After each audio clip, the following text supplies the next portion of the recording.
मध्य प्रदेश के एक छोटे से गांव में एक गरीब ब्राह्मण रहता था।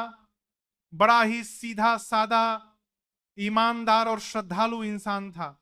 हर रोज सुबह सूरज निकलने से पहले उठता, गंगा स्नान करता, भगवान का स्मरण करता और फिर घर घर जाकर पूजा पाठ करके अपना जीवन चलाता। धीरे धीरे समय बदलने लगा, लोग धर्म से दूर होते गए। पहले जो लोग पूजा के लिए बुलाते थे अब बुलाना बंद कर दिए। पहले जो लोग दान में अनाज की मुट्ठी देते थे अब देना बंद कर दिए। धीरे धीरे गोपाल के घर का चूल्हा ठंडा पड़ गया, बच्चे भूखे सोने लगे, पत्नी लक्ष्मी की आंखों में हर समय आंसू रहते। एक दिन गोपाल पूजा खत्म करके भगवान से प्रार्थना कर रहा था, हे प्रभु, क्या यही भक्ति का फल है? घर में बच्चे भूखे हैं, पत्नी की आंखें आंसू से भरी हैं, पर मैं अब भी आपका नाम ले रहा हूं। प्रभु अब आप ही देख लो। इतना कहते ही उसकी पत्नी धीरे से बोली, सुनो जी, घर में बस एक मुट्ठी आटा बचा है, सोच रही हूं उसी से बच्चों के लिए रोटी बना दूं।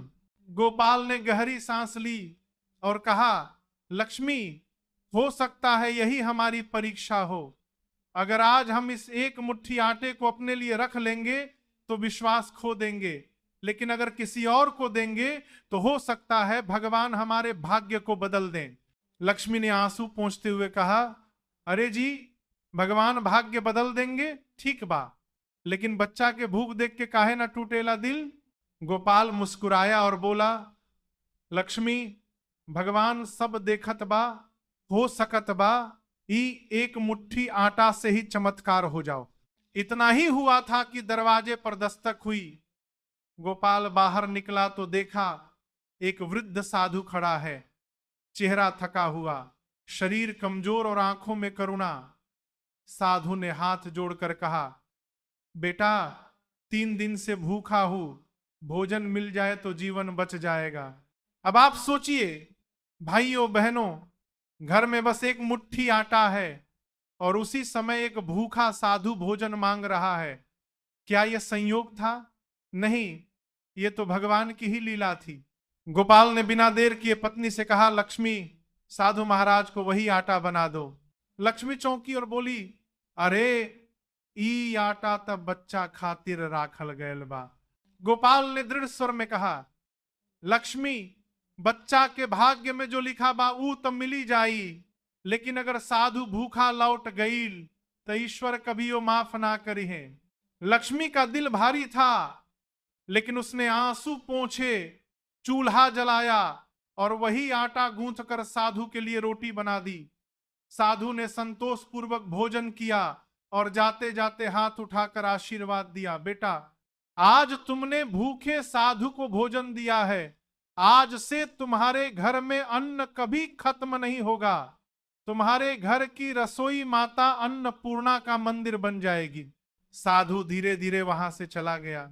लक्ष्मी सोच रही थी, क्या वाकई साधु संत थे या बस कोई यात्री? पर जब अगले दिन सुबह लक्ष्मी ने अनाज का डिब्बा खोला तो हैरान रह गई। जहां कल सिर्फ एक मुट्ठी आटा रखा था वहां पूरा डिब्बा भर गया था। लक्ष्मी चिल्लाई, जी देखो देखो, चमत्कार हो गइल बा, जहां मुट्ठी आटा रहले अब पूरा डिब्बा भर गइल बा। गोपाल दौड़ कर आया, आंसू भर गए और हाथ जोड़कर बोला, लक्ष्मी, देख लू, भगवान भूखा साधु बनकर आए रहन, उहे हमार परीक्षा ले ले रहन। अब हम समझ गइल बानी, भक्ति में जो त्याग करता है भगवान उसे दुगुना लौटाते हैं। भाइयों बहनों, यही सच्ची भक्ति है।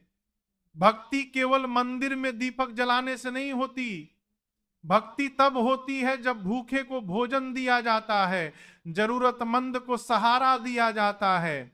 किसी ने बहुत सुंदर कहा है, ईश्वर मूर्ति में नहीं, भूखे की थाली में बसते हैं। गोपाल ने जो त्याग किया वही उसकी सबसे बड़ी पूजा थी। इसलिए आज भी अगर हम अपने जीवन में थोड़ा सा दान, थोड़ी सी करुणा और थोड़ा सा विश्वास जोड़ लें तो भगवान स्वयं हमारे घर आकर कृपा करेंगे। इसलिए भाइयों और बहनों, जब भी जीवन में कठिनाई आए, जब साधन कम हो जाए तो विश्वास रखना, भगवान कभी भी सच्चे भक्त को निराश नहीं करते। और सुन लीजिए, भोजपुरी में एगो पंक्ति, जेकरा घर में भगवान पर भरोसा बा ऊ घर कबहू खाली ना रहेला। एक छोटे से गांव में मोहन नाम का कुम्हार रहता था। मोहन बड़ा गरीब था, लेकिन दिल से बहुत नेक। दिन भर मिट्टी के घड़े और दिए बनाता और बाजार में बेचकर किसी तरह अपने परिवार का पेट भरता। मोहन की एक आदत थी, चाहे दिन में 1 पैसा मिले या 10, मगर शाम को वह भगवान शिव के मंदिर में जाकर एक छोटा सा दीपक जरूर जलाता। गांव वाले हंसते और ताना मारते, अरे मोहन तोहार भगवान का करी है, घड़ा बेच बेच के तोहार घर के चूल्हा भी निखे जलत। मोहन बस मुस्कुरा देता और कहता, भगवान के नाम पर दीपक जलाना ही मेरे जीवन का सौभाग्य है, पेट भरना उनका काम है, हमरा ना। धीरे धीरे गरीबी इतनी बढ़ गई कि घर में चूल्हा तक ठंडा पड़ गया। पत्नी रोते हुए बोली, अब देखो बच्चा भूखा सो जाता है, तेल नहीं है, अनाज नहीं है, अब भगवान के लिए दीपक जलाना बंद कर दो। भगवान अब तक तो चुप ही है। मोहन शांत स्वर में बोला, लक्ष्मी, भगवान चुप ना बाड़न, ऊ बस देख रहल बाड़न।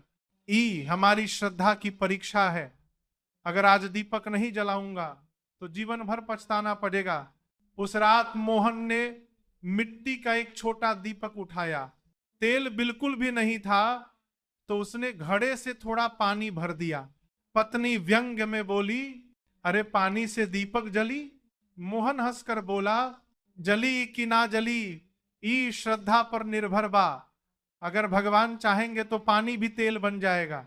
मोहन दीपक लेकर मंदिर पहुंचा।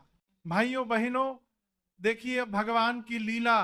जैसे ही उसने बाती डाली और माचिस लगाई, दीपक जल उठा, और छोटा सा नहीं बल्कि ऐसी तेज रोशनी के साथ कि पूरा मंदिर जगमगाने लगा।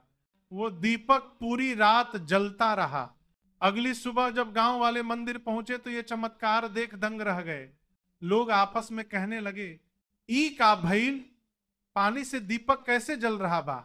सब लोग मोहन के पास आए और पूछने लगे, मोहन ये कैसे हुआ?